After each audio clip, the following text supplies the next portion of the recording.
Hello, YouTube. We're back. Episode number 32, I believe. It's been a while. I feel like I say that every time.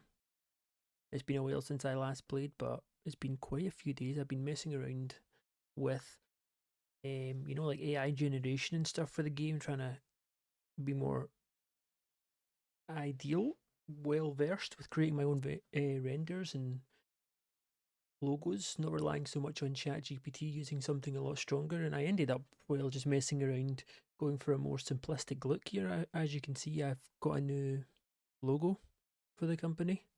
I also got like a new backdrop. Um, we I was messing around with other stuff, but I probably won't change too much. Um, something a bit more streamlined. But apart from that, we don't have too much to go over. We'll quickly look at where we're at on this very long and well stretched out journey to hitting medium in size. We have got into the habit this year of going up one popularity point and then two each month. So if we're sticking to those that sort of consistent numbers, we should hopefully go up 2 points this month, which will be really good. But yep, we're probably around a year away from hitting medium. Money wise, last month we actually made around the same amount we made the first month we started our consortium, which is really good because recapping on last month, we ended up upgrading two more of our production values so that we now only get one production penalty, which I believe is music. So the fact we made 58,000 when our show costs went up by 20, or our production, sorry, for the month went up by $20,000 is actually pretty huge. If we can find it real quick, yeah, so it's only music. It's below the rating of our rivals, which is really good. I don't know, will we upgrade this now? That's also 10,000. I could. You know what we're going to do? I think we don't really need to, per se. But, oh wait, hold on. Yeah, that's right. That's why we didn't do it, because minor license was the next one up. I guess we can just keep it on this one. It doesn't really need to be, but do we just do it, or is that maybe foolish? We'll just do it, I think. We're getting into that forefront now with being 44 popularity size. We should see a nice increase in ticket sales every single month as long as our pop keeps going up, which it should, because as we also did last month, we further tweaked our product, which we've now found a very, very nice middle ground with it. We took away the face and heel divide, so it's not enforced. We'll still use it and use the gimmicks and all that to the storyline effects and how people are perceived, but more so for the fact we will not get penalties in our matches now when faces face faces and stuff like that, which is really good. And we also changed the match and angle focus, of course, to be more, add a bit more creative freedom, you could say. So we're not so reliant on just the main event to impact the overall show rating. And as long as, like, one or two angles do really good, we can let lesser workers fight and not have to worry about it, which is really good. So these are all really good changes, because we did have the best month ever last month, which is largely down to the new product, if I'm being honest. As you can see here, Captain's Clash, which we'll get into in a little sec, was, I believe, we were hitting like yeah, low to mid 70s for the whole month. As you can see, Belly of the Beast, the month before was 62, 62, 72, which was obviously huge. And then 66. And then, of course, look at the consistency on the upgrades. So we're not changing the product at the minute going forward, which is good. I can't really complain. We did, as you can see here, at Captain's Clash, get the we have new tag team champs. The LA Stars beat the Past Masters to take the belt,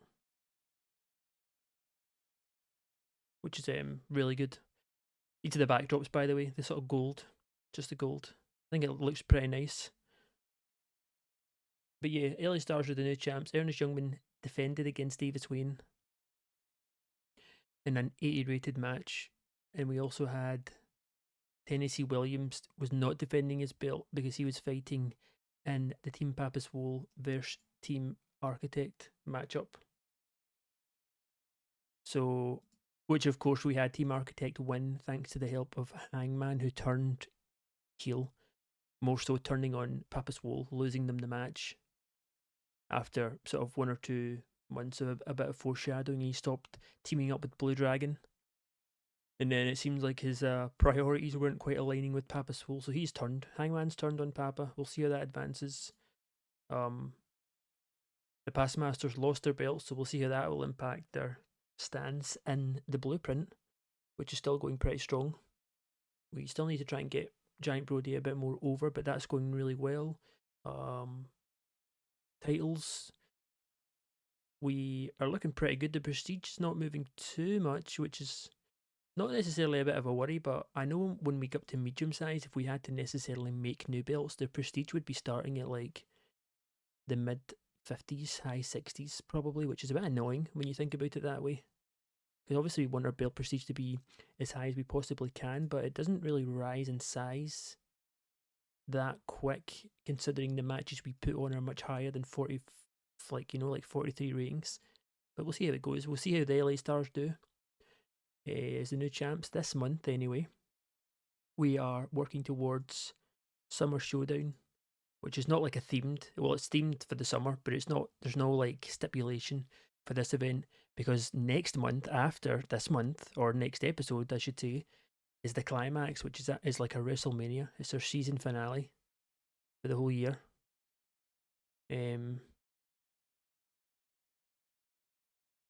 Which is, I mean, yeah, we'll need to see how that goes. Hopefully, though, the main thing is just pushing on from small. Now that we have a really nice product that seems to be working in our favour, we'll need to try and keep going above and beyond with our show ratings, and hope that we can keep just pushing on. I think top 3 of our 4 shows we ran last month are in. They're like 1, 2, and 3 for our best ever top 100 events. Where's the other June show? That one's 6. So 6 first, second, and third. And as for matches, our best 2 ever matches that we've ever done was also last month, both with Ernest in them. So it was a huge month in terms of making progress, like so huge. We also hit over 2,000 in attendance for the first time as well with Captain's Clash.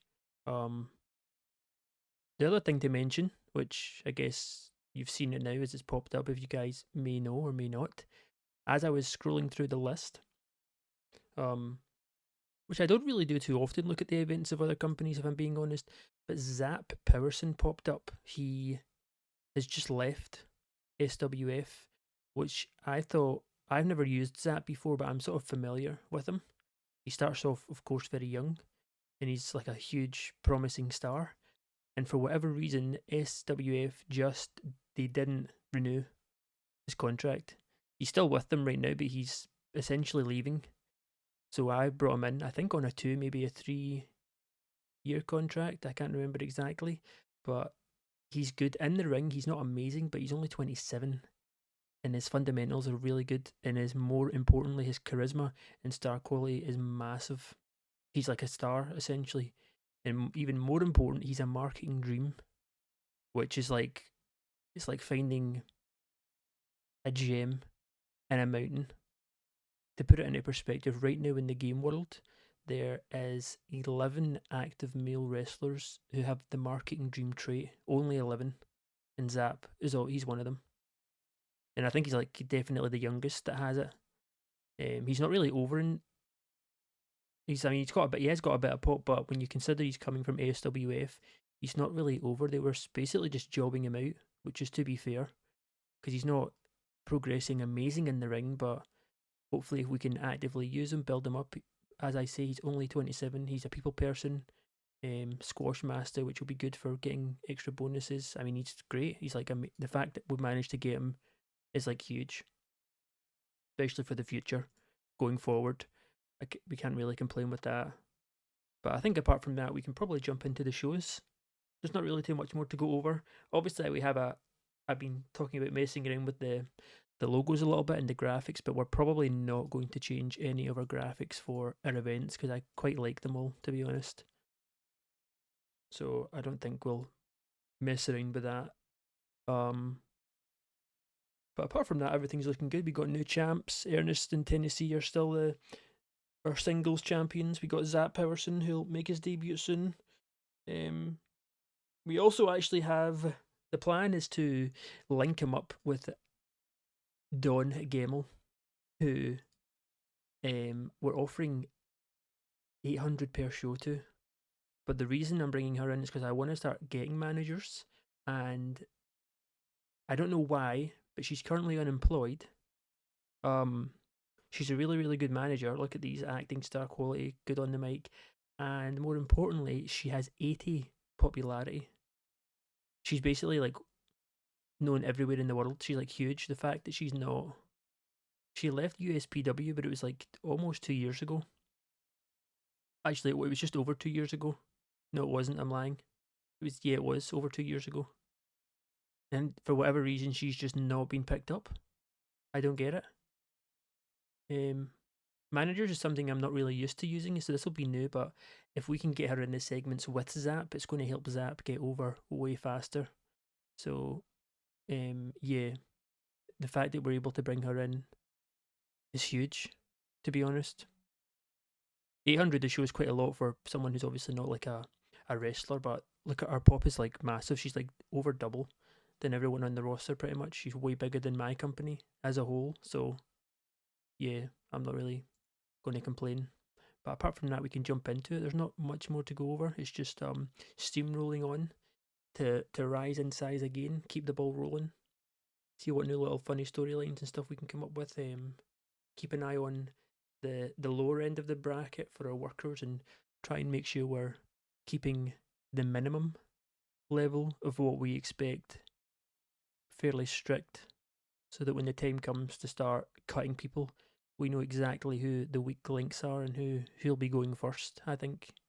But it's Kickoff Carnage 71 tonight, so we're going to just roll straight into this show, I think. Actually, merch and creative, now that I just remember. We never showed. We're up to 60 for merch last month. It seems to be Papa's Hole. He's the sort of main guy when it comes to making money. He's always first on creative too, which, I mean, yeah, it's not really a surprise. Jimmy's on second, but he, of course, this will be his last month with the company. He's leaving to go to PSW, which is a bit of a shame, but he was one of the highest paid guys here too. I think $800. So he leaves, and the manager we're getting, Dawn, comes in. She's on 800. I wonder with with her popularity points if she will make this list, or even so make us a lot of money. That would be good. She could essentially be paying her own wages on top of making his money. And then creative's pretty much the same. Jimmy obviously will move out of this by next month. Papa number 1, Mutants in there at 5th. I feel like this looks really nice with the new logo in the backgrounds, to be honest. Big fan. Not too much changes. Next big thing. Hot prospects, who we got in here? Oh, Marco's in there. I don't think he was there last time. He's doing pretty good stuff. He's moved up a few points in popularity too. Up 4 from last month. The sort of happy medium ground at the minute for mid cards is like 30, give or take 30. And then for the main eventers, Ernest is the highest. He's on 54, which is the most for us. He's actually 61 in the tri-state, where PSW, his main employers, are. But yeah, 54. And then most of the other guys like Davis and Logan and Papaswol are all right behind him on 52, 53. So that's kind of our happy medium at the minute when it comes to our popularity points. Yeah, talk. Obviously, that won't change too much. Kamikaze's in there with the showstoppers. Who's hot? The X Tag Team champs are actually in here. LA Star 2, he's up there, the new one of the new champs. I'm surprised. Maybe because he got the win. I believe he actually retrieved the item and also took a stunt bump. Last show when they won the belts in that ladder match. Hangman, as you can see there, spoiler alert. You won't see when I click on this though. I personally made him a new render, more fitting to his sort of, you could say, heel tendencies, a bit more menacing, which turned out really good. Everyone saw it, so that's nothing to worry about. We do still have Logan who's unhappy.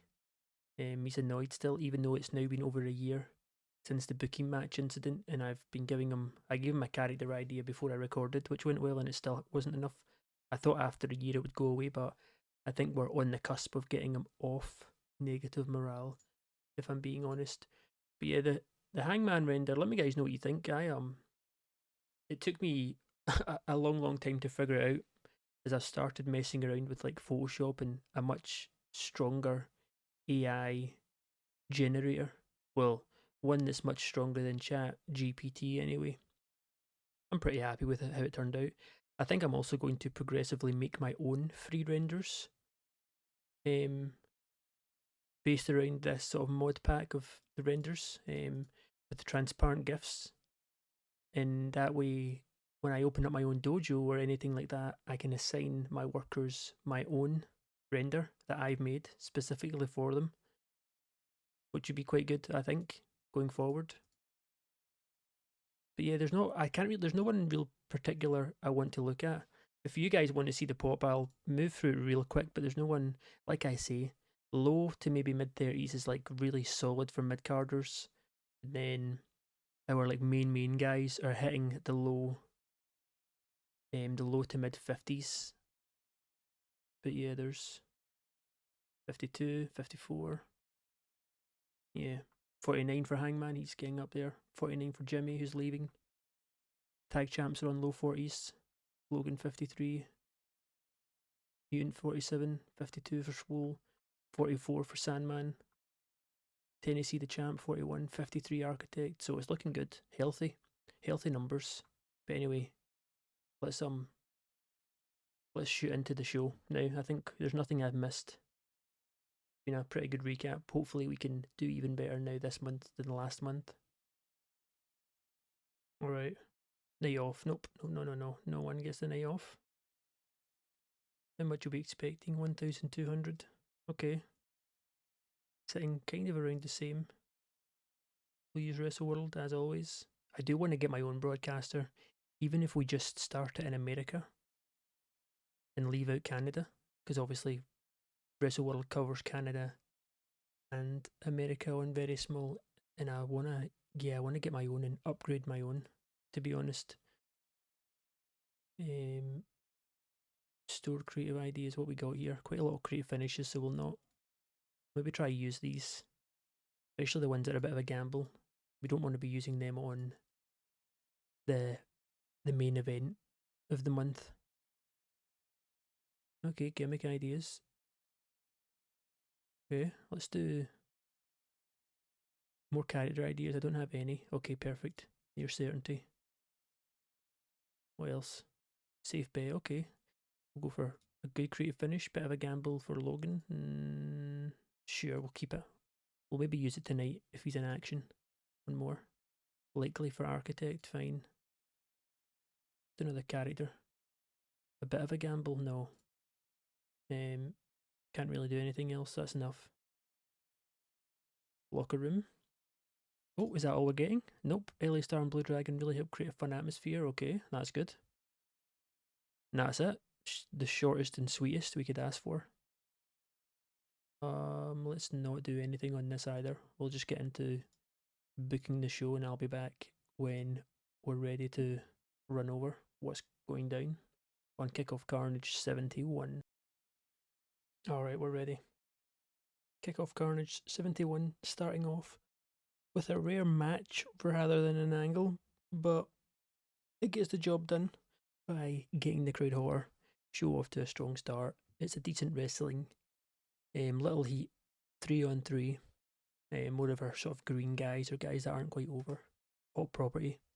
Pick up another win with Stevie Stanley against Scrim and Graham and Zippy.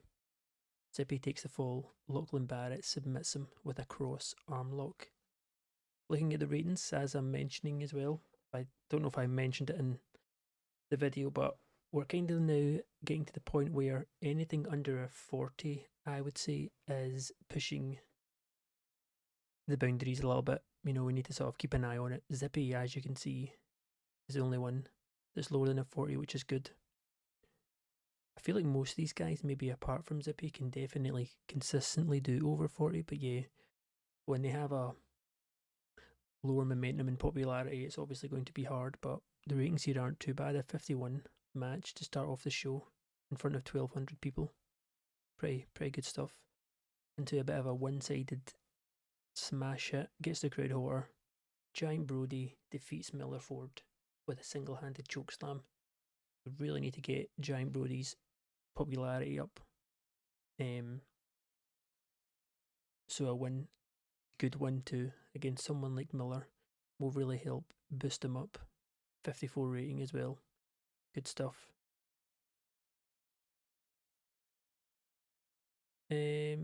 Okay, I've kind of messed up. This was supposed to be Blue Dragon and Papa Swole backstage, essentially talking about Hangman.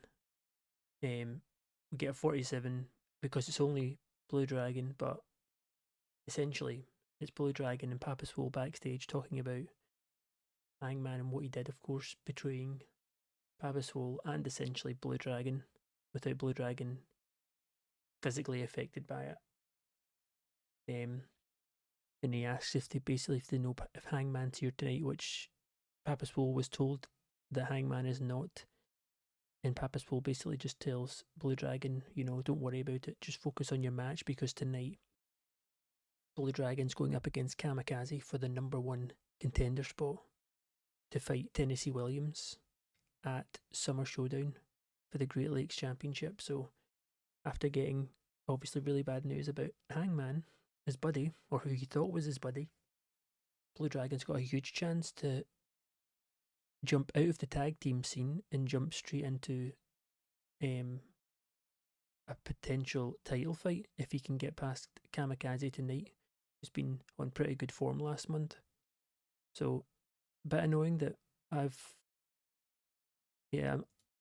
it's kind of, for me, this is crazy. If I don't play this game for even just a couple of days, I feel like I'm forgetting everything I'm doing. Hopefully I've not made any more. That's why he's got penalised, because I took it off scripted because Papa Swole was going to be in the angle and he doesn't like it being scripted, but then I've just not added him. Silly me, trying to book too fast or whatever, book too many segments, but it's not actually horrible, to be honest. 47's not the worst, considering. But then we move into another good match, 56. Remy takes the loss to the Doc, Dr. Funk. His tag team partner Zippy lost earlier in the match. His bud, his sidekick, you could say, but the Doc gets the win. Funky elbow drop. We're trying to build the Doc up here as well. We're trying to do it to the likes of him, Marco, Giant Brody. We're trying to get their pop up. And this is a good win for him. He almost hits a 50 as well, the Doc. So good stuff, 56 rating. Gets the job done. As we then move into the #1 contenders match to boost the storyline. Blue Dragon with a 55. He gets the win over Kamikaze with a Dragon Driver 54 rated match. Kamikaze was really off his game.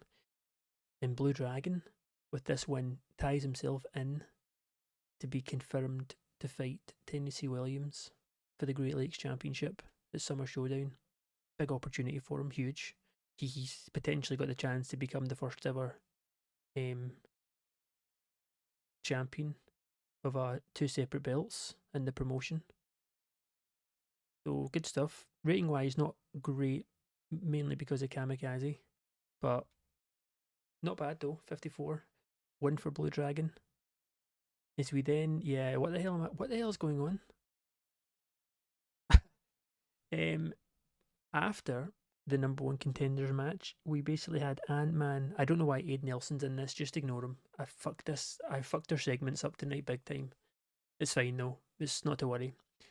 That's the good thing about the fact the whole world's fictional, we can just use our imagination, so Aid is not in this. It's essentially Ant-Man backstage. I also put him on being interviewed. What was I doing? Was I drunk when I was booking the segments today? What the hell's going on? But yeah, after the number one contenders match, we basically had Ant-Man talking to the boss backstage, asking him why, after he pinned Tennessee Williams at Captain's Clash, of course, in the Team Papa Swole and Team Architect match, Ant-Man was the one who eliminated Tennessee. So he's basically asking him why he doesn't get another shot, because Tennessee, of course, beat him a couple months ago in that tables match after Ant-Man won the Crowning Glory Battle Royale, and he's basically fighting his case that he deserves, after pinning him and beating him clean, he deserves another shot of the belt. And Craig basically, the GM tells him, you're right, you do, and don't you worry, if you do good this month and beat the contenders I've got you up against, you'll 100% be in line to be in the next title fight with Tennessee Williams, which of course will be at the climax. So we could have a big rematch potentially if Tennessee Williams can get past Blue Dragon. The Ant-Man's next in line to fight for the Great Lakes belt. We only get a 40. I feel like this would have gotten higher. Although Aid did get a bonus. He has a legendary gimmick too, Aid. I knew Ant-Man did, but okay. The segments are stinky today, but it's fine as long as the matches don't be so stinky. And then Ant-Man, he's in action next. He's actually teaming up with Tommy Cornell Jr., who was one of his partners in Team Papa Swole. Of course, it was Ant-Man, Tommy, Papa Swole, and Hangman, who of course turned, obviously. But those two team up again tonight to take on Aid and Josh, which is quite funny. Aid was also in the segment, even though he wasn't supposed to be, but really good stuff. Ant-Man pulls in a 62, huge rating, 55 for Tommy. They both get the win. Tommy Cornell Jr. submits Josh. I was kind of throwing them together to see if they had good chemistry, which they sadly don't. They don't have negative chemistry though, which is good. Very good ratings, good win for them both. We're obviously got the intention to push Tommy. Ant-Man, of course, he came in with no pop and he soared up the rankings so fast in pop. But we're trying to make sure we don't push Tommy too fast. Not that it would matter if he did, but I feel like he's going to be one of those guys. He's so good and so charismatic. He just needs a little shove, like a little nudge, and his ratings are going to just shoot up. His popularity within the promotion's going to go flying.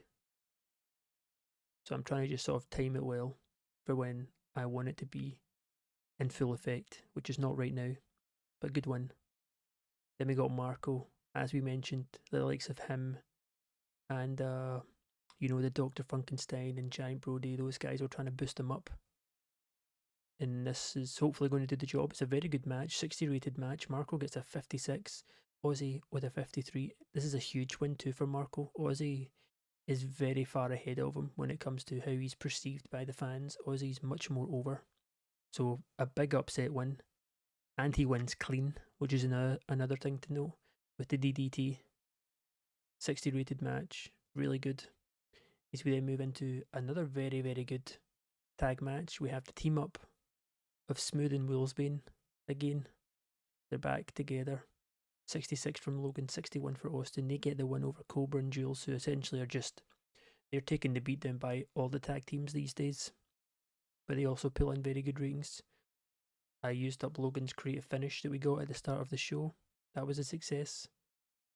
Excellent chemistry, of course, from Cobra and Jules. This gets the job, pushing Smooth and Willsbane up, not just as single competitors, but they're obviously a force to be reckoned with when it comes to the tag division, which, if they keep up performances like this, they'll be just around the corner to fighting for the tag team belts, honestly.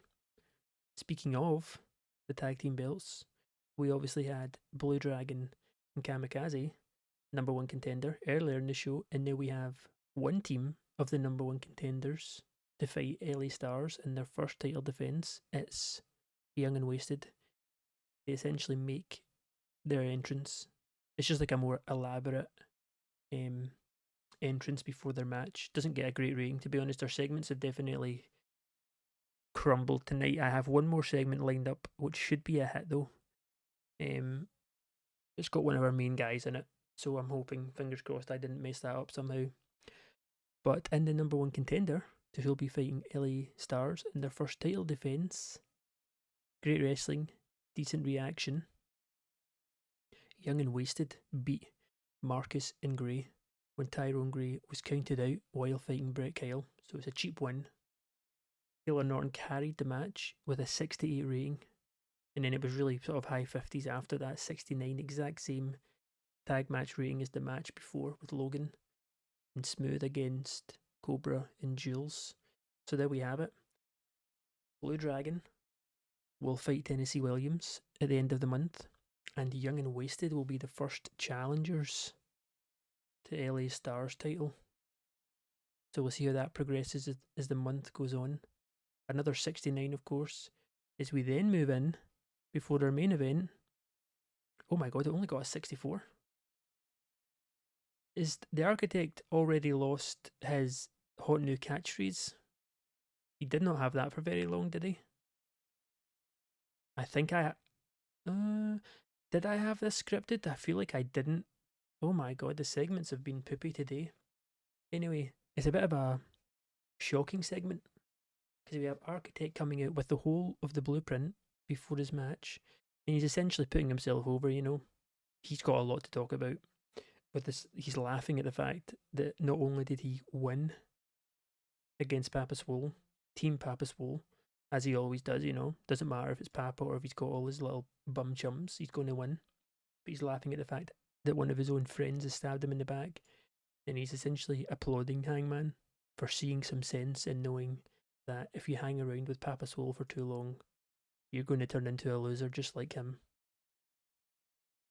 And he says, "We don't accept losers here at the Blueprint. We're all about winning, advancing, dominating." And then he turns and he looks at the past masters and he goes, "You know, where are your belts? What the hell is going on? I can't leave you alone for 1 minute without you guys fucking up. I need to babysit you 24/7. You're, oh, Papa, oh, this, oh, that, you know. What are we going to do with Papa's whole help us? Our titles are on the line. We need your help.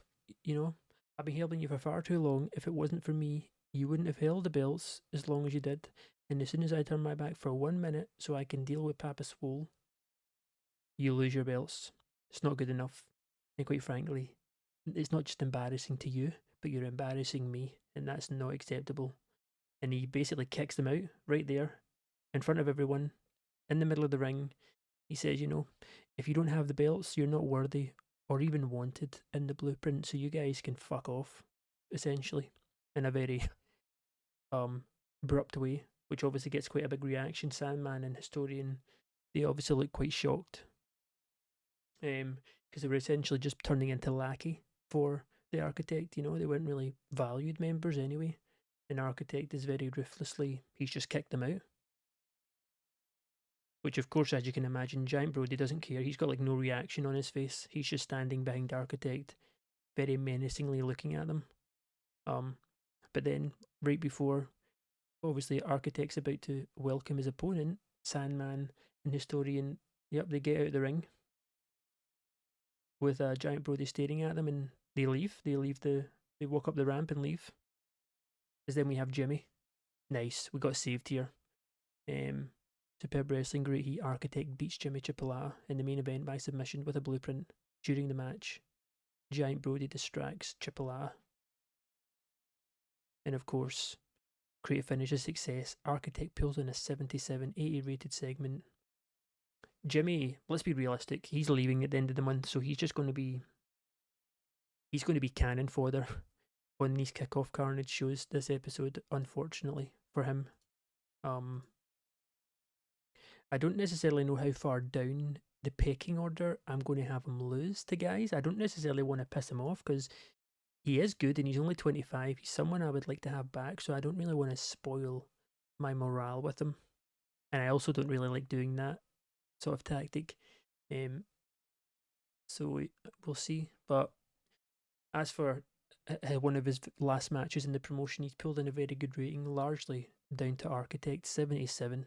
It's a bit of a shame Architect's segment didn't save us because those segments were, yeah, not a good start compared to last month's segments and shows. But show wise, overall, this is huge. We still benefited from wide range of angles. We have two number one contenders. Still no sign of what's going on with the World Heavyweight Championship, of course. We also had Architect kick out.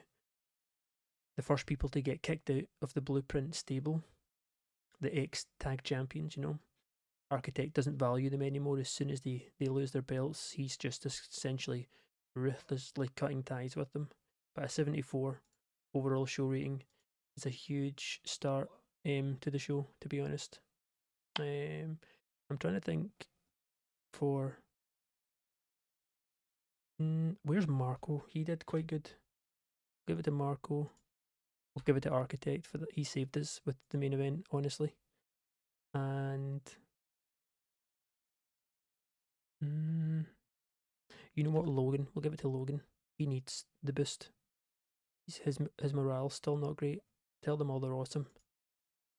Okay, that's nothing. Oh, Architect was happy. That's good. Nothing from Logan. Financially, with 12,000 ticket sales, we make just under 10,000 in profit. It'll be interesting now to see where our finances lie at the end of the month, because if we keep advancing so fast, you would imagine being on the consortium with the Alliance. I don't know how long it'll be where it's beneficial before it gets to the point where it's essentially potentially losing his money. Pop, though, we move up. Hopefully, we go up one more point in pop this month. If the track record's anything to go by, we should, fingers crossed, go up another point this month. So we'll see how it progresses. Quickly as well, actually, something else I forgot to show you guys was at the start of last month, after the month after we made our alliance, I actually made a title for it. And just at the end of last episode, someone actually won it for the first time, which was quite cool. That's actually, I kind of almost done it and then forgot about it. I don't know how much we'll feature it, if I'm being honest. Where is it? Let me see. I'll show you guys real quick. Yeah, so the UWN Championship, Borican Love Machine Jr., who works over at EMLL, has won it. Yeah, I think we'll also do tag teams, which I'll add just after this. I'll do it off camera. And just, I feel like we won't necessarily get involved with them, not right now, but we'll definitely keep an eye on it and see how they progress, and then we can maybe even try and involve some of our workers in it. I also don't really know how it works. Obviously, it's through the Alliance, but I think if we just invite this guy to our promotion, we can put the belt on the line, have him lose, and we just take it. But then people can take our title holder to their promotion and they can win or lose. I don't really know. But yeah, quite cool. He's actually pretty good too. Borican Love Machine. He's 51 pop in the main region of Mexico the company's based. So pretty cool. We'll see how it advances. I'll add a tag team title too. And maybe every month when we're doing a little recap, we can check up on it and see who's the champ. Be quite cool to follow it, maybe even get involved as well. Okay, it's showtime. As always, no one's getting the night off. Oh, we're expecting a nice bump up. Hopefully, we can hit the 1300 mark. I have heard one or two people ask about generic venues. Essentially, you want to use generic venues as long as possible because they actually save you a lot of money. So yeah, this is all good stuff for here. Obviously, we could go maybe like a 1,500, 2,000 seater and get that tiny bit extra fans, but the actual cost for renting it out compared to generic, I think we actually net a loss. We're also strong actually now, economy, which is good. We got a huge bump to our broadcast revenue last month because for some reason we had a 10,000 viewer surge. which, I mean, I'm not going to complain. So hopefully we get more of that with the rest of the world, which of course we are selecting. Creative ideas stored. We used a couple. We got some nice character ideas that we'll save up. Creative finish likely to succeed, because obviously with our main like our main shows at the end of the month, we ideally want all those title matches to be on creative finish. But some of these are looking a bit shaky. I think we're going to have to do all creative finish here.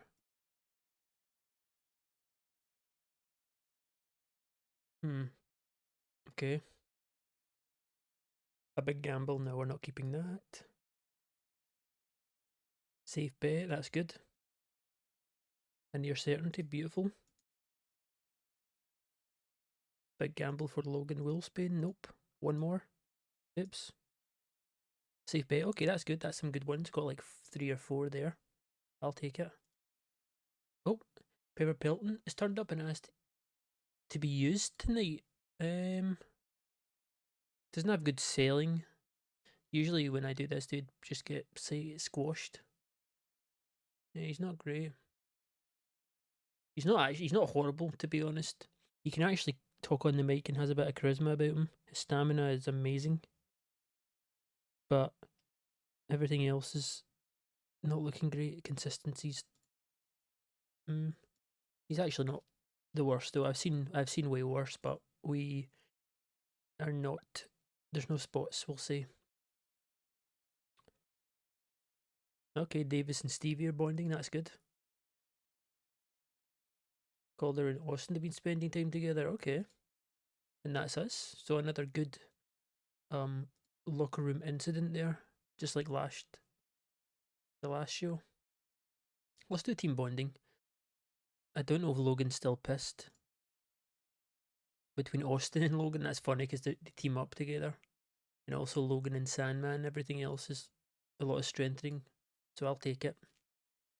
Because I thought Logan would be fine again now because his negative morale issue is now over a year old, but he's still very slightly, I think it's irritated, right? If I'm not mistaken, let me check here on my second screen. I have a nice little list to remind me of these things because I am old and have a bad memory. Yeah, so he's irritated, which he's on the cusp. He's almost back to normal, and then we're in very good hands. But for the most part, our like locker room incidents are always pretty much very smooth. If I'm being honest. But yeah, we managed to get saved on the last show with Architect and Jimmy on the main event. It was really our segments that really tanked for some reason. Well, I also messed 2 of them up, which makes sense. In the intro with Tyler and Brett, the young and wasted was never going to get high based on just what it was. But let's Giant Brody's not here tonight. He's touring, and obviously Zap's contract hasn't begun. All right, yeah. Let's hope we can stick to 70 plus on the show ratings. I think that's a good thing to aim for, and a nice little boost to attendance would be another very good little bonus for money. All right, we're starting off strong, way stronger than the whole of last episode in terms of segments. I actually don't know if we already knew that Papa Swole had a hot catchphrase. I feel like we did, and I've forgotten. But it's essentially Papa Swole addressing Hangman for the first time since he stabbed him in the back. You know, he's basically just saying he purposely didn't mention anything last week to give Hangman a chance to explain himself and come out and do what's right. And being a man, being honest, open and upfront. And this is him essentially, he's calling him out. But right as he's going over, you know, how much of a coward Hangman is, etc., etc., the lights go off. And for like a split second, Hangman's music starts and then stops, and the lights turn back on. And it's obviously like a clear sign that Hangman, in a roundabout way, is messing with Papa Soul. You know, it looks very clear that he's about to pop out or surprise attack him or something, but the music starts and stops straight away. essentially messing with Papa. Gets the show off to a strong start. Gets the crowd hotter huge. Really good. I don't know why. I know I already mentioned it, but I really, really like the new backgrounds. Feels like it makes the image of the worker pop out even more. I don't know why. Don't know what it is. They almost have like a black outline around them, which obviously is to do with the cutting of the image, which is essentially a bad thing. But I feel like you can obviously see it more on the gold background, but it kind of makes them look better rather than worse. I don't know why. For me, anyway, it does. But anyway, great start to the show. Also in front of 1,300 people. We also got Papa Swole teaming up with the number one contender, Blue Dragon, to go up against Tennessee Williams and tag team partner of his choice tonight. So Papa Swole has got to keep his head in the game and not let these mind games by Hangman, with Hangman essentially purposely not showing up last week, and now he's teasing Papa Swole now in a weird roundabout way. Moving into a 42 match. Oh, Zippy hits a 39. That's really good. Subpar wrestling, of course, expected. Zippy wins. Spinning Bulldog pins Aid Nelson. Gets the crowd hotter. Does its job, to be honest. Pretty good. It's a win for Zippy too, trying to slowly kind of build him up. I do like Zippy. He's very green and not very good in the ring, but I think he's worth pushing because his performance stats are so good. And he's got quite good attributes too, with his personality and stuff. Then we move into the Doc. He's making his entrance. Another one that I'm a big fan of. He's slowly growing on me as the save's going on and on. 66 rating. It's basically him making his entrance to the ring as he is in action next. Another good rating, by the way, 66. Triple threat. Decent reaction. No, decent reaction. Decent wrestling, sorry, Jesus Christ, I can't speak. Dr. Funk gets the win, defeating Jack Holder, Josh Jacobs, when he pins Jack with a funky elbow drop. Jack Holder, just like Zippy, very green wrestler. He's the weak link. He pulls in a 32, so that's way worse than Zippy. 47 though from the Doc. He's almost creeping into the 50s, which will be a proud moment for me once he does, just like it was with Marco, who's creeping into the 50 in-ring performances now.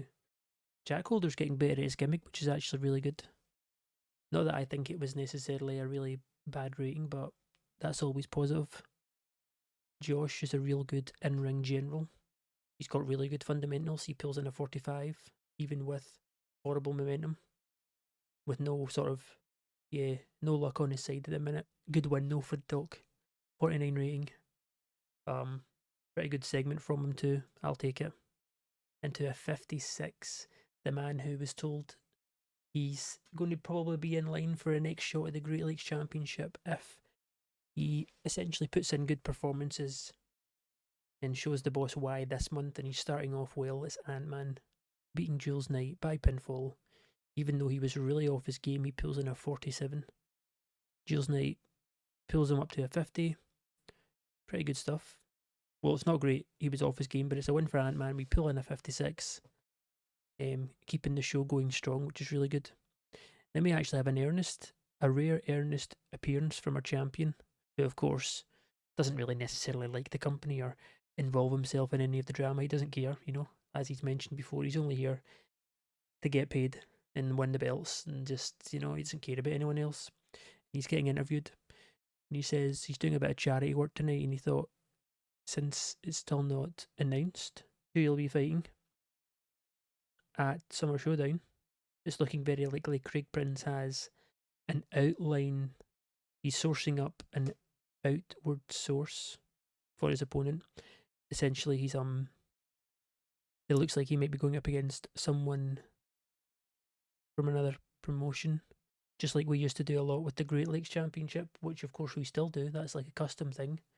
But it looks like for whatever reason it may be happening for Ernest this month, which is a rare occurrence. Obviously, we did it against Tiger Salve Jr. to sort of celebrate being on the alliance, but Ernest essentially announces the boss has told him his opponent at Summer Showdown will be a surprise opponent, and as he's doing that, he starts talking about his opponent tonight, because he's main eventing against his old rival, long-time rival, Logan Wolfsbane. And as he's about to start talking on it, Logan Wolfsbane comes out from round the corner and essentially upstages Ernest and interrupts his interview as they both sort of very intensely are staring each other down. Good rating though, 56. That'll be a good main event tonight, hopefully, if all goes to plan. Then we got a good match. Good storyline advancement here too, 62 rating. A superb wrestling, decent reaction. Blue Dragon and Papa Swole defeat Marco and Tennessee Williams when Blue Dragon pins Marco. Even though it's tag team action and Tennessee wasn't actually pinned, it's one up for Blue Dragon in the build up to fighting Tennessee Williams for the Great Lakes Championship. Really good ratings here too. Tennessee actually got a 68. He almost beat Papa. He did beat Papa Swole in ratings, but he almost got a 70. That's crazy. Crazy stuff from Tennessee. The reign he's had so far on the Great Lakes Champion has been so good for him. So good to elevate him. It's wild. He's doing actually a much better job holding the belt and putting in good performances than I thought he would, which in turn has obviously made him keep the belt pretty long too. He's not quite up there for defences. I think he's defended it 5 times, whereas the record is 8. So he's still got a bit to go in terms of breaking the records, but this is a good match. But honestly, I think deserves more than a 62. Even Marco almost got a 60, pulled in a 59. 60 from Blue Dragon. 66, yeah, good match though, very good match. Blue Dragon and Papa Swole getting one up over the champ and the very informed Marco Gonzalez at the minute since his gimmick change. Then we got the champs, the tag team champs.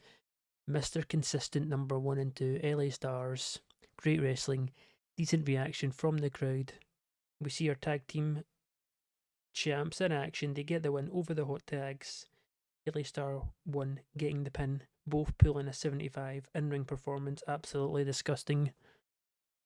It's a to be expected victory, giving them some momentum going in to their defense at Summer Showdown against Young and Wasted, who do show up as expected, as LA Stars composing themselves after the match in the ring, celebrating. Young and Wasted come in and issue a beatdown on them, attack them from behind. Surprise attack. It's a poor segment. I always feel like these kind of segments are very hard to get over. Maybe I need to work and experiment on booking them a bit different. Maybe have them rated slightly different. But it pulls in a 40, which, I mean, it's not horrible, but I don't like the fact that in actual dialogue it says poor, because then it makes me think it's really poor, even though a 40 isn't, I don't really feel like is poor. But anyway, getting a bit of a storyline advancement. The storyline actually, Reach for the Stars, starts with this because at long last we ended the Dragon and the Giant storyline for when Hangman and Blue Dragon were the champs. We just kept forgetting to end it, which is lazy booking from me, but we got the new tag team champ storyline started, obviously, with our first defense coming up. Then we get a nice triple threat match. We got some big hitters in this one. Superb wrestling, good heat. Davis Wayne Newton and Minnesota Awesome beat Jimmy Chipolata, Mutant, and Tommy Cornell Jr. when Davis gets the pin on Tommy Cornell using underhanded tactics, so the heels cheating to win here. Rating wise, we're looking pretty good. Clark was really off his game, so he only gets a 59. Perry pulls in a 66. Davis, who of course is the victor in the end, gets 72. Mutant pulls in a 68, really good as well. Jimmy with a 61, Tommy Cornell Jr. 54. Mutant's still benefiting from a hot move. He seems to that's just his thing. It's like in his blood now. But really good rating actually, 73. The heels getting one up as we obviously get closer and closer to Jimmy Chipolata's last match. Then we got a 73 segment. Architect is a gimmick that he's getting stale. I feel like we've seen this message before and I tweaked his gimmick so it would stop being stale. I'll need to double check that because if I've tweaked it and it's coming up already again, you might need a gimmick change soon rather than more tweaks, but it's always better to go for the tweaks first before you totally change their gimmick. But he clearly enjoyed the freedom. Going off script is another green segment rating for an angle, which I will take. And he's essentially hyping himself up, getting himself over. You know, he should be next in line now that he's found out Architect's next challenger. No, sorry, Ernest Youngman's next challenger isn't the Architect, you know, referring to himself in the third person. A bit disgusted. You know, what more does he have to do for the company? You know, he's dominating the blueprint or on top. You know, he's either got rid of the dead weight they had in him and Giant Brody, as well as all the plan actions, all the plans he's got in mind, all the future stars. You know, he deserves more respect, as he's obviously getting booed. And then the music hits, and Sandman Winks and the Historian come out, and they get into a bit of a heated back and forth as Architect, basically saying, well, Sandman is essentially telling him, you know, you don't care about anyone but yourself. And we already know for a fact you would have stabbed us in the back way long before you did if it wasn't for Sasquatch getting injured. So we know, you know, we know your plans. We knew it was coming. That you didn't necessarily care about us. The only thing you care about is yourself. You don't care about blueprint. You don't care about running a stable to elevate people. You just want to elevate yourself, and you'll step on anyone's heads in order to do it.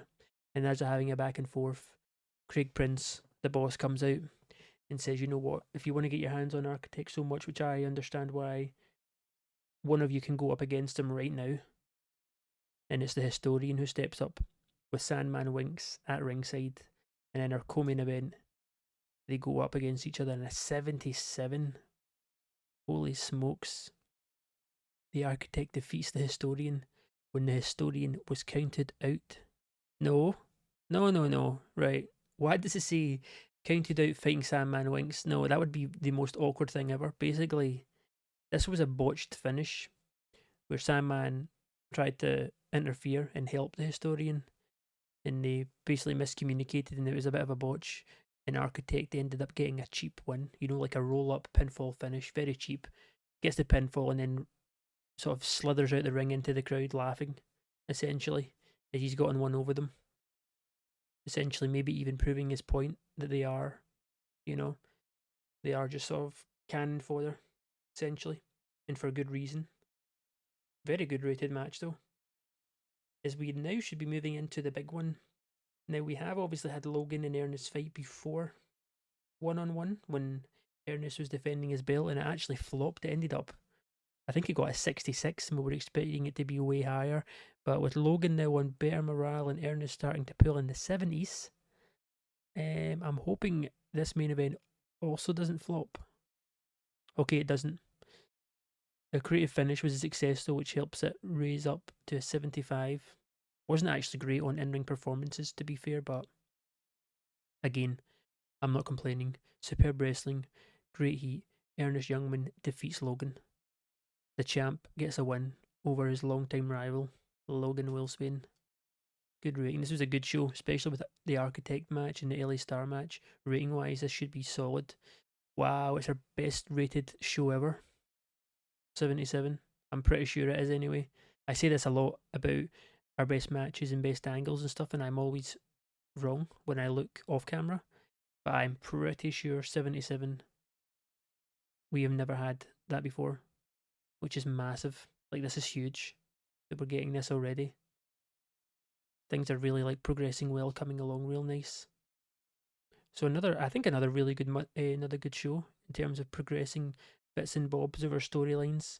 We're going to give this to Tennessee William. He almost pulled in 70. We'll give it to. I don't really need to give it to Architect again. Let's give it to Logan with that morale issue, and also give it to.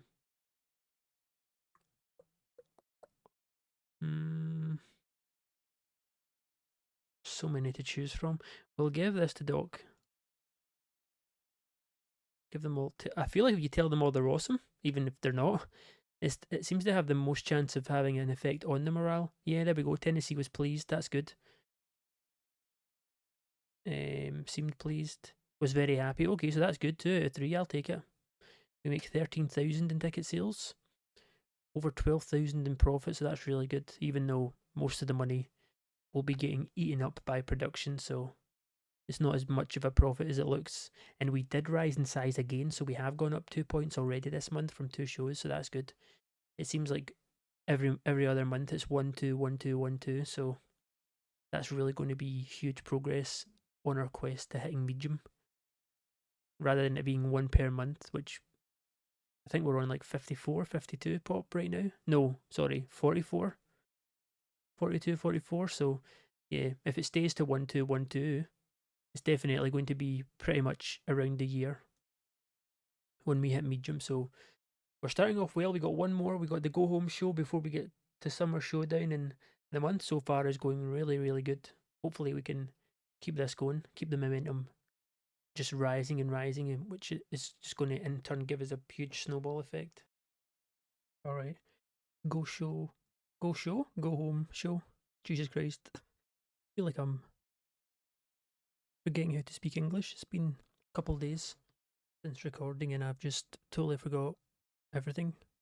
Oh, another increase in fans too, going up in popularity, so that's really good. It's shaping up to make sure the summer showdown show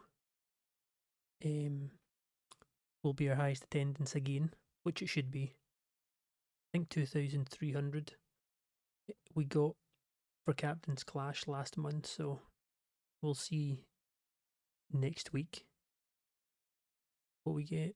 Right, we definitely need to make sure we got those ideas lined up. Okay, there's quite a few. Let's try maybe for a character idea. Oh, perfect. Let's try one more. Pushing our luck. No. Alright, creative finishes now. A near certainty for Davis, okay. A safe bet for Papa. I mean, these are good, but they're. I don't really want any restrictions. A near certainty for Mutant. So we actually got 3 great ones, but they're all, yeah, linked to certain workers. Perry lifted the locker room, 3 drinks, okay. Architect trains 9 students and we're done. Nice and easy today, again. Let's do team bonding again. Maybe? No. Meh. No. Let's not. We'll wait till we can try and get Logan on normal morale at least, and then we'll have no one in the negative, which means team bonding pretty much always will go well. But here we go, it's the go home show before summer showdown. Let's book this one in. Alright, starting off pretty strong here, 51 rating. Well, I say strong, we actually don't get the notices for the crowd being hotter or getting the show off to a strong start, but it's basically Hudson Drake making his entrance before our rather consistent 3 vs 3 opening matchup that we have on our Kickoff Carnage shows to showcase the younger guys. The more inexperienced guys, match them all together. Gives us a good idea where we're at in performance ratings.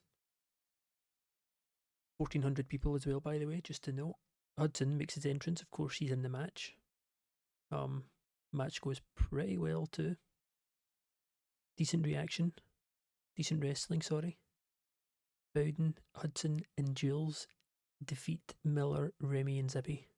Hudson Drake pinned Zippy Devil with a Hudson Hawk. So, gets the elaborate entrance and gets the win with the highest rating, 56 in ring performance. Also pretty high for Remy. Miller hits a 50, Jules 52. It's really just Bowden and Zippy. Lagging behind a little bit with the 36 and 40s, so gotta just keep getting them in matches, get the experience up, get them working. Pretty decent rating actually, considering who's in the match. 54, I'll take it, gets the crowd hotter. We'll get going in a good start. As we then have the number 1 contenders, much better match. Gets the crowd hotter as expected when you've got Young and Wasted in here. Good wrestling, decent reaction, and Hot Property, who have actually been on a little bit of a hot streak recently. Winning a lot more than losing, that's for sure. But they fall today to the very in-form Young and Wasted. Obviously, they're fighting next week against the LA Stars for the tag team titles. Our tag team division's like so good. There's so many. Um, I've also realised both people who've held the belts only made 3 defences before it's changed hands, which is even lower than any amount of defences of the singles belts, which just shows how competitive the tag team division is right now. Anyone can win, anyone can beat anyone if they have one off night. Taylor Norton, head and shoulders with a 71 above everyone else. Really good rating, 65. Carried heavily by Young and Wasted, of course, to get the win. Then we have Sandman Winks in the Historian, of course, the past masters, no longer part of the blueprint, and they're just backstage, kind of chatting things over. You know, what's the plan? What are we going to do? Are we going to just? And I think Sandman's more of like the guy in control out of the two of them, as he has been the whole time. He does a lot of the talking for past masters. He's definitely the stronger in-ring competitor, the more dangerous out of them both. So he's just trying to reassure Historian, not to worry. We're ex-tag champions. Also, we can be competing in the Great Lakes. If anything, it's a good thing we've gotten rid of being in the blueprint, so we can stretch our wings fully and not have to worry about being tied down by the architect to do what he wants. And as they're saying this, they're talking in the back. Sandman's music hits, and then the both of them come out for the next matchup, which is very good actually. Good wrestling, decent reaction. Sandman defeats Cobra by submission with a deep sleep. 63 rating, 58 for Sandman, 55 for Cobra. Sandman's another guy. He kind of gets overshadowed because he was part of the blueprint for so long. And obviously he teams up with Historian, but he's actually really good. His in-ring's coming along really nicely, his ratings. And he's only maybe, I think about 26, 27 maybe. He's actually solid, solid worker. And he's not too bad performance-wise either, with his charisma and his star quality and microphone skills. They're not great, but they're really not horrible either, to be honest. So 63 solid, good win for Sandman as well. Then we got Tennessee Williams, essentially talking that smack as he's in action tonight. I think it might be the first time we've actually seen him all month since he was in the winning side for Team Architect at Captain's Clash. He's essentially just laughing over the fact that his next opponent is some guy who dresses up as a dragon. He finds it pretty funny, pretty hilarious, as he's making his elaborate entrance, singing his blues songs on his way to the ring for his matchup. 61's pretty good, but a 69 is even better against Tommy Cornell Jr. Superb wrestling, decent reaction. Tennessee Williams beats Tommy using underhanded tactics. So we get penalised with the tainted finish, but we still pull in a 69. Tennessee hitting that. Tommy not far behind. 58 is really good for Tommy. So you could imagine the lack of experience is what loses Tommy the match. Tennessee, of course, willing to do anything to win. That's why he's had the belt all this time. That's why he's the champ. Good rating though, very good rating. Into a 67, another pretty solid one. Mutant picks up the win against Jimmy Chipolata. Of course, his time is coming to an end very, very soon. So a huge win for Mutant. Mutant's in a bit of a weird position with the promotion because he is good. I like Mutant a lot. I had him as a big muscle guy. In TEW 2020 with one of the stables I ran, he was a huge player in that promotion. But he's in this weird stigma or situation where he's not really stuck in the mud, but with storyline and progression and momentum, he's not quite there in terms of beating the major stars, even though he's considered a major star. But he's almost too good and too far ahead to drop down to fight against the likes of Tennessee Williams. And I only say that because his popularity is so far ahead of all the mid-carders, but it's also just the tiniest bit below the main event guys, which is weird. He's in like a really weird spot. He's like maybe the only guy in the whole promotion who's like in that state of mind. So we're definitely going to have to do stuff with him. He's still young, still like most of the guys though, are still young, still gaining. He's been here since the very beginning, pretty much. I'm a big fan of Mutant. I do like him a lot. He gets a 63. We may have to be a little bit more conscious going forward that we can maybe do something with him more so than just filler matches, which he's kind of been doing for us. 63 is good though. Good match. Then we do a little segment with him too because he can speak on the mic, which is another reason why I like him. He's got good performance skills and he shows us why. 71 rating, cutting a promo after his match, getting himself over, pulling in the good ratings. So all round, this is a big W for Mutant tonight. And then we have another big match, 69 rated. Superb wrestling, good heat. Smooth and Wolfsbane actually beat the Blueprint here when Logan Wolfsbane submits Giant Brody with a Boston Crab after a distraction from Sandman Winks, who of course fought earlier tonight, got the win. Architect head and shoulders above everyone else, obviously. Logan and Austin pulling in mid-60s, they get the win. A bit of a famous one over Blueprint. With Giant Brody taking the loss. Architect pulling in a 67.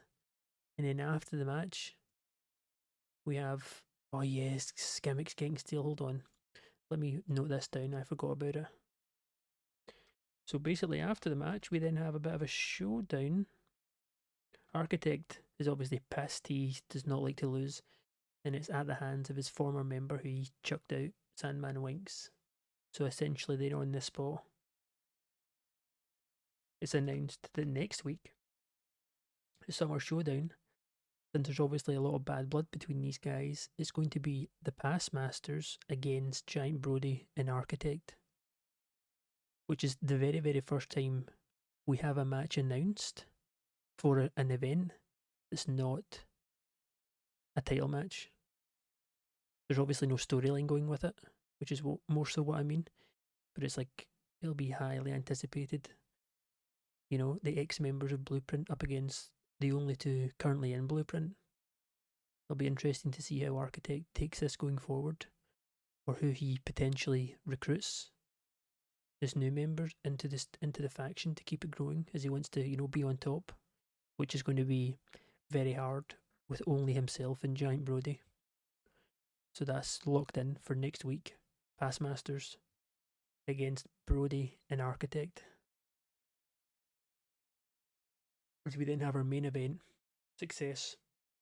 On the creative finish, we're definitely getting a lower rating than this show. I think this is the only match that's done over 70, which is a bit of a shame. Superb wrestling, great heat though. Davis Wayne Newton beats Pappas Wool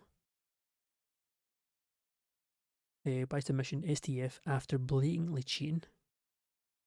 Because during the match, surprise, surprise, we had Hangman distract Swole, which essentially led to his downfall. The first time we've seen him since he turned his back on Pappas Wool, and he's popped out of the bush out of nowhere. With his new look too, which of course ending the show. Just like very, very, very, very similar to Architect, with getting the match locked in. Very, very strong segment rating. Obviously the new look for Hangman. And he's essentially this isn't locked in as a match, but we have Pappas Wool in the ring. He's pissed, staring down Hangman, who's now at this point at the top of the ramp, staring down Pappas Wool. Emotionless, you know, he's not smiling, he doesn't even look angry. There's just nothing. With he's got his black leather hoodie on, the hood's up, which of course describes the person. If you remember last month when Blue Dragon got attacked by a hooded figure, is kind of now set in stone. With his new attire, you can kind of almost see it in Pappas Wool's eyes. He knows for sure now too that it was obviously Hangman who injured Blue Dragon, which meant he couldn't fight for Team Pappas Wool. So big developments. See how this will go. It's not essentially locked in that they'll be fighting next week, but it's clear that Hangman's here. You know, he's back, showing his face again. We end this. We probably will get maybe into the 70s if we're lucky. I think, yeah, we get a 70, which is good. I'll take it. You know what? I'm not complaining. But I think the reason we get penalised here is more so we had quite a few finishes that were tainted or cheap. You know, the tag match was, the main event was Tennessee Williams and Tommy was, which was maybe your downfall a little bit. But obviously, last month we broke so many records in terms of overall ratings, whereas every other month before that, we were not even hitting 70s yet because of the production and stuff. So I won't complain at all with the fact we get a 70. This is still like really, really good. I'm not sure. We should definitely give this to people, but as to who, maybe Mutant actually. He's a good shout. He did good on the promo. We'll give it to Hangman, even though he didn't fight tonight. He did good because that was unscripted because we had Papa Swole in it, and Hangman performed well. And I think we'll also give it to. You know, we'll give it to Taylor because he carried as he always does when he's. I'm just trying to also mix it up. Hopefully, we can get some good reactions. Okay, nothing from Hangman or Mutant. Okay, nothing. Fair enough. Finance, we take 14,000, 13,000 profit. So, in the green, well and truly, per show. Popularity, we're pretty much maxed out everywhere now, going into our last show of the month, which is coming up next. We'll have Summer Showdown to end the episode. Alright, it's showtime. Well, it's Summer Showdown time, 2,700, which is, I think it's about 400 more than what our biggest attendance has been so far, which is, of course, at Captain's Clash. That's good. That's more ticket sales right there. More fans, the better. We'll obviously have all of our title fights as well as the tag match, which was announced last show. Architect and Brody against the Past Masters. And obviously we had Hangman return. We'll see what happens with that. Likely Logan, okay. I'm just milking these creative finishes, to be honest. Give me all of them. Give me every one of them. Okay, nice. Locker room incidents training. Marvin and Marco, okay, hanging out. Oh, wait, what? The locker room is a buzz after Jack Holder and Clark apparently got into a huge row and had to be physically separated. Oh my god, okay. That's us. We could inspire, but next month is the climax, our season finale, and it would be stupid not to inspire on that. So we're going to do nothing for this one. And let's get into this. Let's book this bad boy. Hopefully we can end the month with our highest ever show rating, which I believe at the minute 75, maybe 76 to beat. We'll see. We'll see. Fingers crossed. Okay, here we go. In front of a sold out, we could say. 2,700 people. We start the show off strong with California Love Machine debuting with PWW. He is, in fact, the mystery opponent main eventing the fight Ernest Youngman tonight. This is essentially just Ernest opening the show, and then California Love Machine comes out, interrupts him, makes his debut, and essentially announces himself as being handpicked by the GM Craig Prince to be here tonight for his first ever time as well. We actually seen as a tag team partner Frankie Boy Fernandez a long time ago. I think it was at the Architect Blueprint tournament. And then I think like the week later he got signed by one of the big American companies, and California Love Machine ever since has been dominating as one of the biggest CZCW stars just now. He's popping off. Um, so his first ever appearance here, PWW, fighting for the World Heavyweight Championship tonight against Ernest.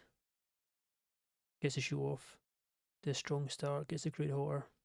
56 isn't horrible. Gets a very good rating too. I mean, he's not staying. We probably won't really see him again. He costs quite a lot of money actually as well, considering. But we'll see how he does tonight. Maybe take it from there. As we then open up with our first matchup. Two of our rising tag teams up against each other rather than up against one of the sort of informed tag teams, which is good. Gives them a good fighting chance against one another, and it's DeMarcus and Gray who get the win over the hot tags. 57 rating. Tyrone seemed off his game, but his rating wasn't penalised too much. Him and Nate are the definite contenders for stronger in-ring performances. Gets the crowd hotter though. Does its job. Good tag match for our first match of the night. Then we have our sort of, it's almost religious that this is a weekly thing now, or 3 vs 3. Good wrestling, decent reaction from the crowd. Marco and the Minnesota Awesome beat Stevie Stanley in verbal slam when Marco pins Zippy with a DDT. Of course, we have the likes of Marco and the dog on good form. The ratings on here is actually huge. Marco hits a 60, teaming with Minnesota Awesome. We pull in 67, 66. The dog with a 47. Zippy seemed off his game. Stevie gets a 47 as well. If it wasn't for Zippy being so solo, this, well, maybe not actually. Maybe it's probably affected it a little bit, but a 59 for this is actually solid. Minnesota Awesome carrying. And a 60 for Marco. I believe that's his first 60, but I'll say that with a pinch of salt because I'm probably wrong, but it's good signs though. This is good. Marco's definitely up there. We'll have to check his popularity next month. We've been booking him strong. See where he's at. See where a lot of the guys are at, actually. At the start of next episode, then we have Papa Swole. With the return of Hangman last week, he comes down to the ring and he's basically demanding for Hangman to come out at this point and stop being a coward. Now it's getting pathetic. He keeps doing this back and forth, mind games, you know. His musical play as if he's coming out and then stop. He's starting to interrupt Papa Swole's matches. You know, what's his deal? What does he want? Why is he so obsessed? You know, it's one thing to turn your back on your supposed friends, but at least have the balls to come out here to my face and tell me exactly what the hell you're doing. But as again, nothing. The lights turn off, then the lights turn back on. And Papa Swole's looking around as if he's about to get attacked. You know, jumped, no one's there. And he doesn't show up. Solid rating from Papa though, benefiting from his hot catchphrase. Then we get a pretty solid 61 singles. Tommy Cornell Jr. beats Ozzy Goldstein with a guilt trip. He's actually doing really good as well recently, Tommy Cornell, especially on those 1v1s. Still 18 years old. It feels like we've had him for years, but it's only been months. But yeah, my God. We know how good he is, even at 18. And this is a huge one against one of the much more experienced guys on the roster, Ozzy. And then after his win, he's just getting himself over with a promo. We know he can talk. He's very good on the mic, so we're just putting that to good use, making sure he's using those skills. 59 segment. Very good, considering his position at the minute. Then we move into an even better 69. It's the in hot form Ant-Man. And speaking of him being in hot form, this is a huge win.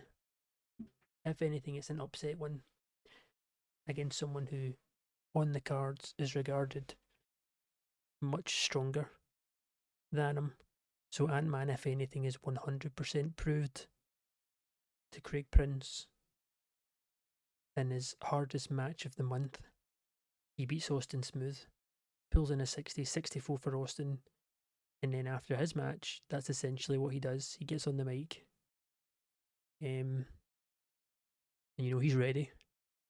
He's ready. Whoever comes out tonight is the Great Lakes champ. He feels he deserves it. Again, I know obviously he had his chance when he fought and won the Rumble. But, he feels he's worked his way up and he's in a position now where he'll go up against whoever it takes and do whatever it takes to make sure at the climax next month he's in the title picture. 59 segment, performed well. Then we move in to the first big one. I forgot to put a creative finish on this, but it's not. No, in fact, no, never mind. I think I actually didn't do it on purpose because of Giant Brody, as he obviously was a weak link, but superb wrestling, decent reaction from the crowd. The past masters drew with Blueprint, which is also why I did not put a creative finish on it. Match descended into chaos,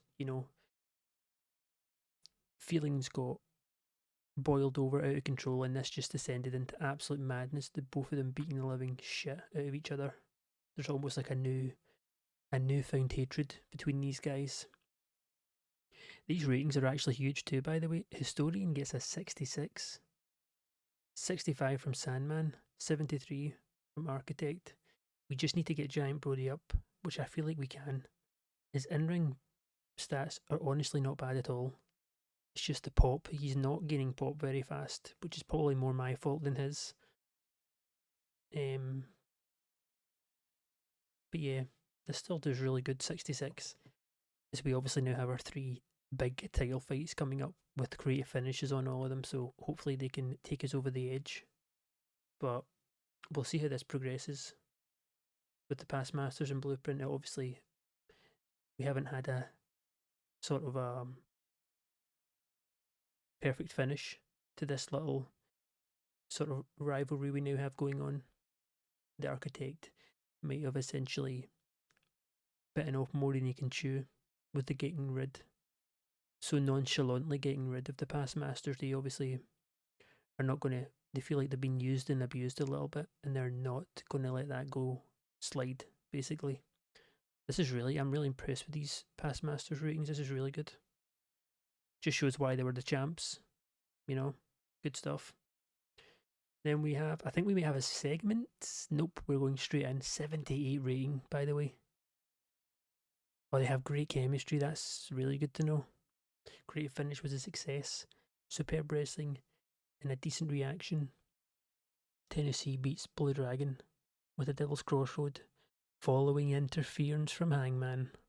Well.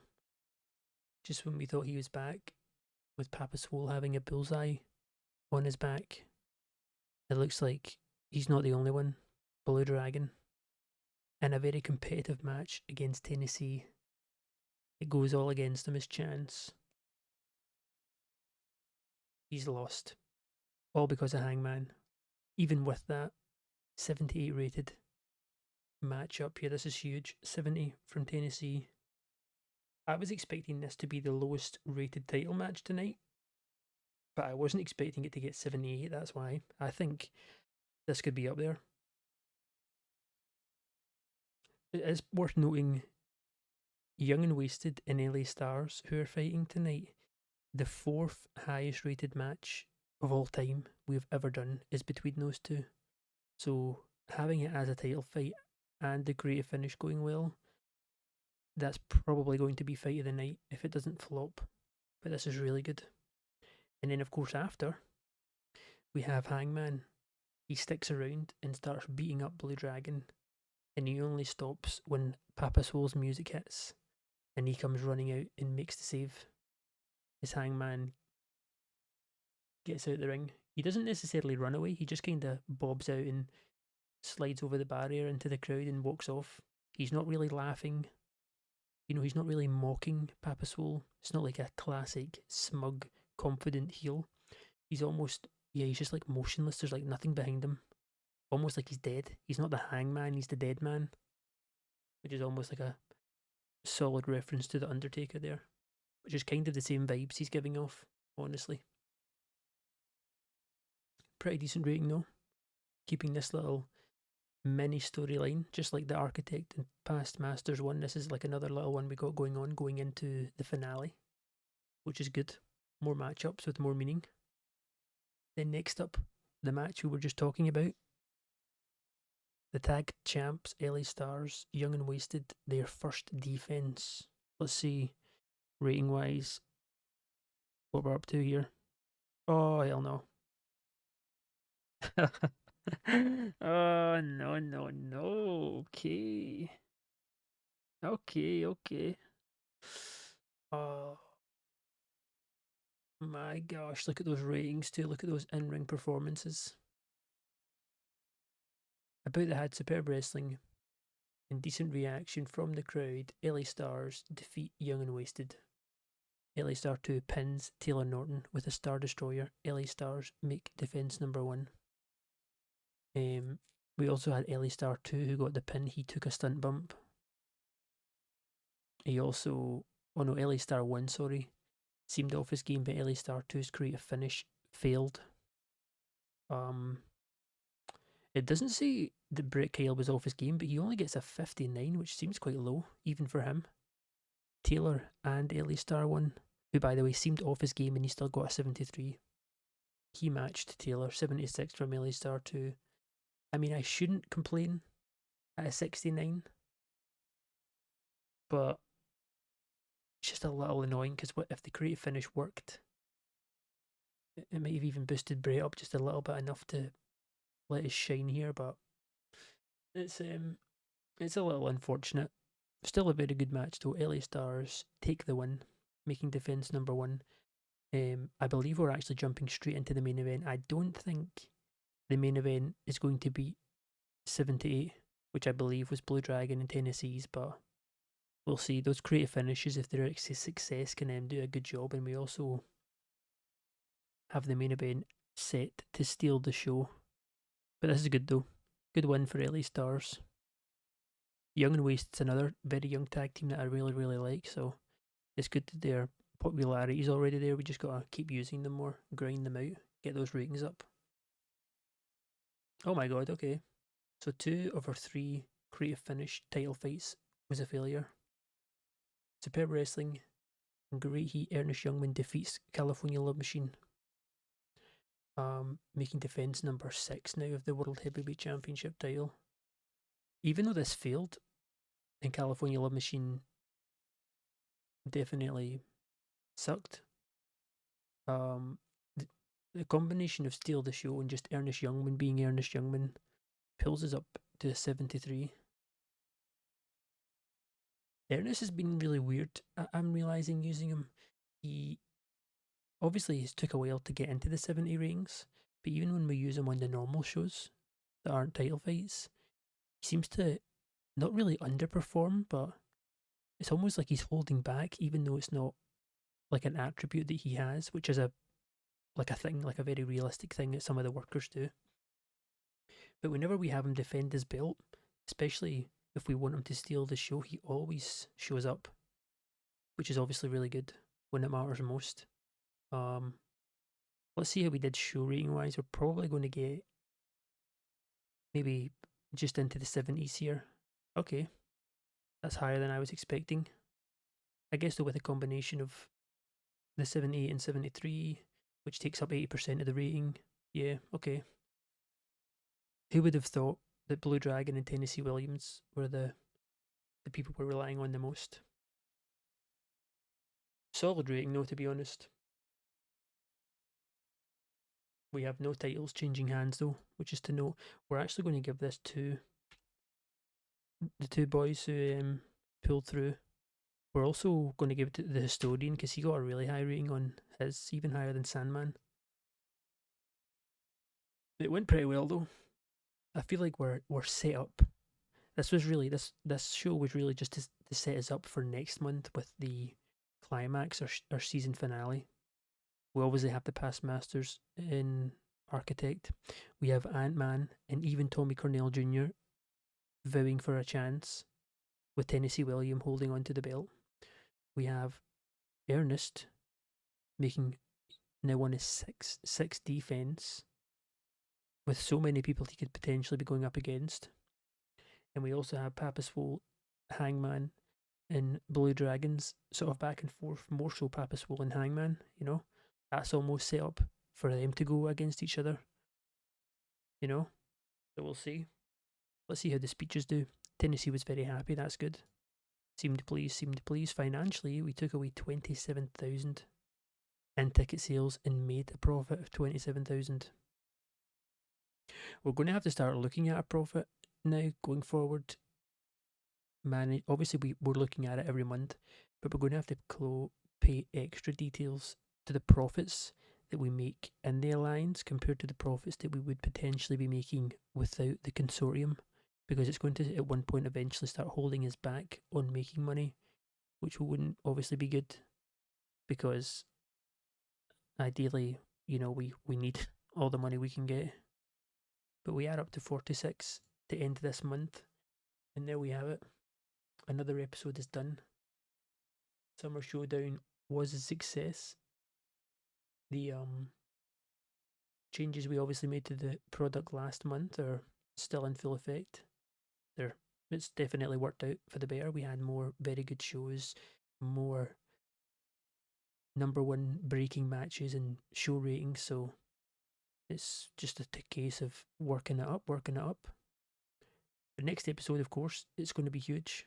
Essentially, our first ever season finale, which will be fun to book in those matches and see how that goes for sure. But until then, I hope you guys enjoyed, and I will see you on our next episode.